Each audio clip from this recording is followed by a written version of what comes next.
ফিলিস্তিনের গাজামুখী ত্রাণবাহী আন্তর্জাতিক নৌবহর global সমুদ ফ্লোটিলাতে Israeli হামলা ও স্বেচ্ছাসেবক সহ একাধিক জাহাজ আটকের ঘটনায় তীব্র নিন্দা জানিয়েছেন মালয়েশিয়ার প্রধানমন্ত্রী আনোয়ার ইব্রাহিম। বৃহস্পতিবার সামাজিক যোগাযোগ মাধ্যম ফেসবুকে দেওয়া এক পোস্টে তিনি এই কড়া প্রতিক্রিয়া জানান।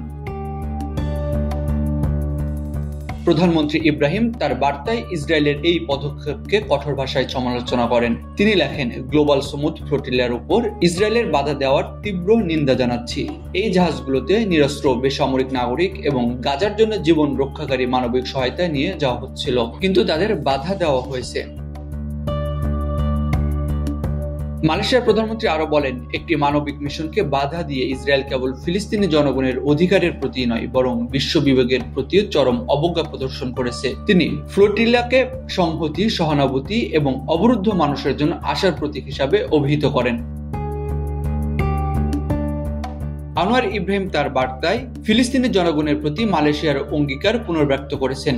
তিনি দৃঢ়তার সাথে বলেন, যতদিন ফিলিস্তিনি জনগণ তাদের মৌলিক অধিকার এবং আকাঙ্ক্ষা থেকে বঞ্চিত থাকবে, মালয়েশিয়া তাদের পাশে থাকবে। ফিলিস্তিনে প্রজন্মের পর প্রজন্মে ধরা চলা অবিচার এবং বঞ্চনার অবসানের দাবিতে আমরা কখনো পিছপা হব না।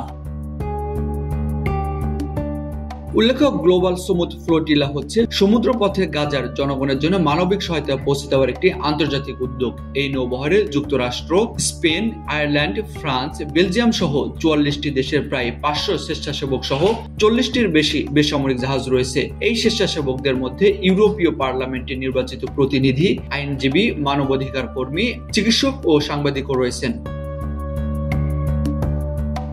নৌবহরের প্রথম দলটি 31 আগস্ট স্পেনের বার্সেলোনা থেকে যাত্রা শুরু করে। পরবর্তীতে তিউনিসিয়া, ইতালির সিসিলি দ্বীপ এবং গ্রিসের সাইরাস দ্বীপ থেকেও আরো নৌযান এসে এতে যোগ দেয়।